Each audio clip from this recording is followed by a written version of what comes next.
mbokk yi asalaamualeykum wa rahmatulah wa barakaatu. dinañu njëkk a jàng li ñu bataaxal bi ñu bëgg a wax ci kàllaama tubaab ngir suñu gan yi bu ñu paree dinañu waxtaan tuuti ak mbooloo mi ci kàllaamay wolof. Monsieur le ministre de l'Hydraulique et de l'Assainissement, Messieurs les ministres, Madame Li Yang, chargée d'affaires de l'ambassade de la République populaire de Chine au Sénégal, Madame le gouverneur de la région de Louga, honorables députés, Mesdames et Messieurs les préfets, Messieurs les sous-préfets, Monsieur le président du conseil départemental de Kébémer, Monsieur le maire de la commune de Darou Marnane, Messieurs les maires, Monsieur le chef de village de Fass Touré, Monsieur le représentant du Khalif de Fass Touré, Mesdames et Messieurs les directeurs généraux, directeurs nationaux et chefs de services déconcentrés, Monsieur Pang Dong-Song, vice-président de CGCOC Group, notabilités religieuses et coutumières, Mesdames et Messieurs les représentants des organisations et autres associations, chers participants, distingués invités.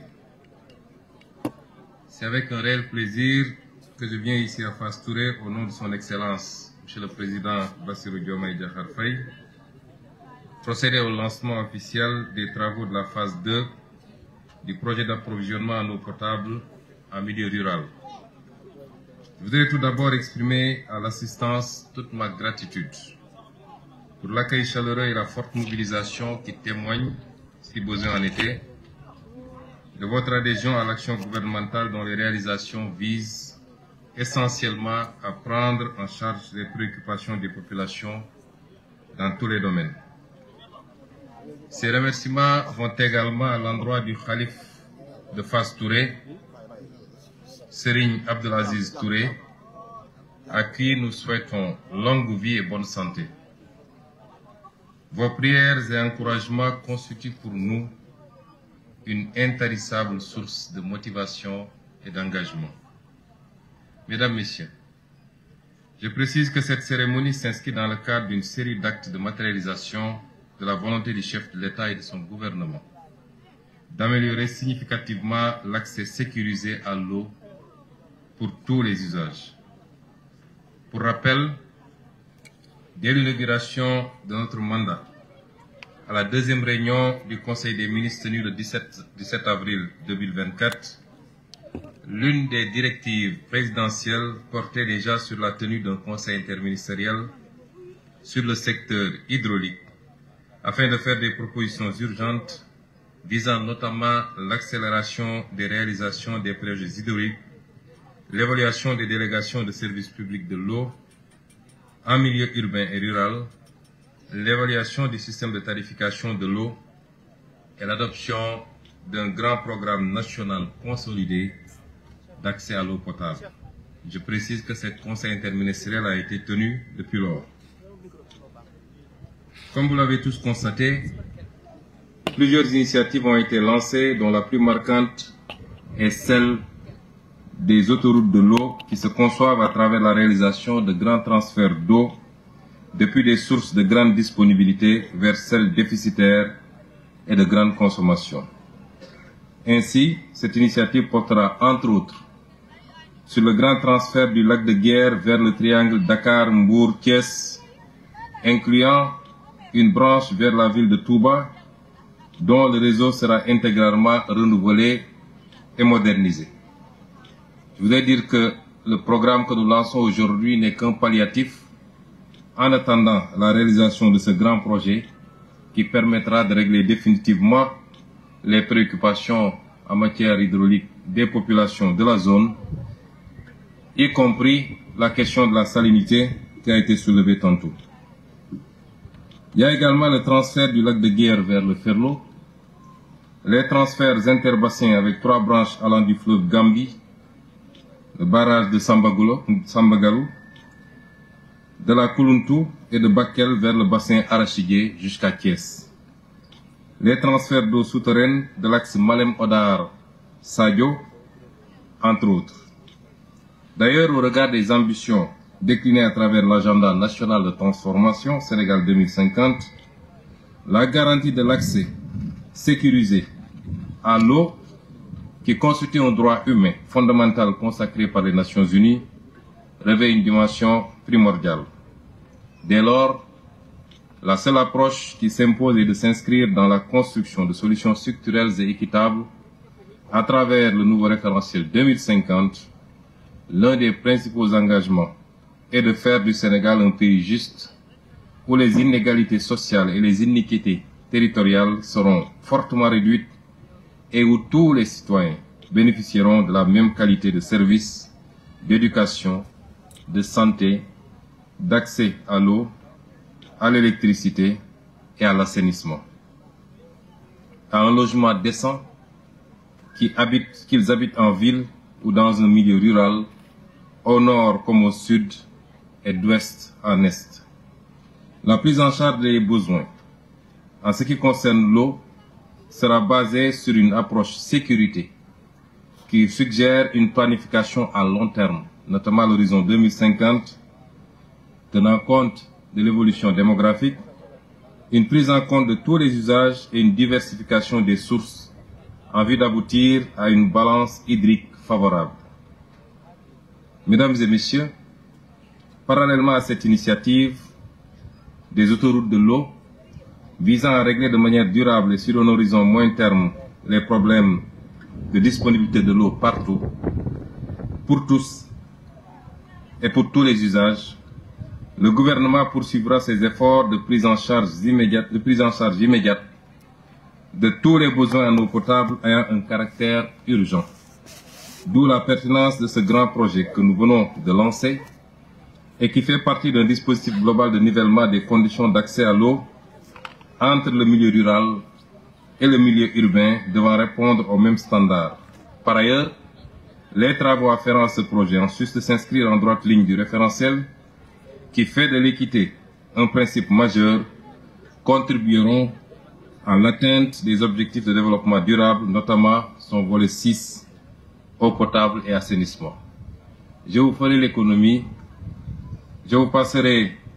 de revenir en détail sur ce que le ministre a déjà exposé, sur les composantes du projet. Nous avons tenu à le lancer ici, mais c'est un projet national. Ce n'est pas un projet seulement de Fass Touré, de la commune, du département ou de la région, mais c'est un projet national qui, à terme, devra permettre d'assouvir la soif de plus de 2 millions de Sénégalais à travers tout le territoire national.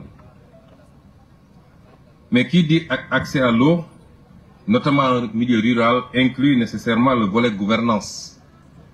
En effet, comme vous le savez, la gestion durable du service public de l'eau en milieu rural a connu plusieurs évolutions, passant d'un système participatif basé sur des comités de gestion et des associations d'usagers de forage, les ASSOFOR, à la création en 2014 de l'Office des forages ruraux, OFOR, avec un parc actuel de plus de 2000 systèmes d'alimentation en eau dans son patrimoine, dont 26% sous délégation au secteur privé, 7% sous gérance et 67% sous gestion ASSOFOR. Le défi de qualité du service public de l'eau reste encore une très forte préoccupation. La réforme de la gestion du service public de l'eau potable en milieu rural, même si l'intention était de parvenir à plus de professionnalisme, a fini par montrer des limites objectives et va par conséquent être réajustée par rapport aux exigences nouvelles. Je rappelle qu'au-delà des questions d'approvisionnement correct et de qualité de l'eau qui est servie, il se pose un problème d'équité, puisque le mètre cube de l'eau coûte beaucoup plus cher en milieu rural qu'en milieu urbain, ce qui est anormal, et le président de la République a donné des instructions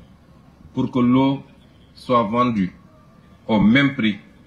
partout où on se trouve au Sénégal, en milieu rural comme en milieu urbain. Pour ces raisons, et au vu du caractère stratégique du service public de l'eau, Le gouvernement prendra toutes les dispositions nécessaires pour procéder à une évaluation globale, indépendante et inclusive de la mise en place des délégations de services publics en vue de jeter les bases durables d'une gestion plus professionnelle et plus juste au profit des usagers.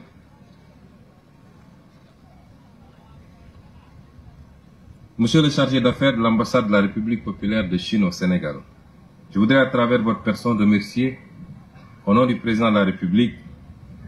de son gouvernement ainsi que de toutes les populations bénéficiaires, la République populaire de Chine. Je me réjouis de notre coopération féconde et exemplaire dont la conception et la mise en œuvre de ce projet constituent une parfaite illustration. Mesdames et messieurs, je félicite également les autorités administratives et territoriales pour l'excellente organisation de cette cérémonie en rapport avec les services du ministère de l'Hydraulique et de l'Assainissement, notamment l'OFOR, que j'encourage pour la bonne dynamique notée dans la gestion de l'eau en milieu rural, nonobstant les difficultés. En outre, je tiens à remercier les partenaires techniques et financiers des travaux, à savoir Exim Bank Chine et l'entreprise Chegekok.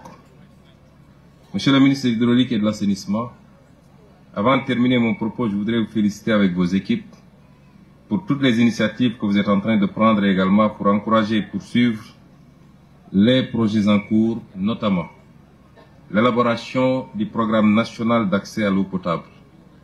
la finalisation de la phase préparatoire du projet du grand transfert d'eau, la finalisation du projet de texte sur l'autorité de régulation du secteur de l'eau, l'évaluation des délégations du service public de l'eau,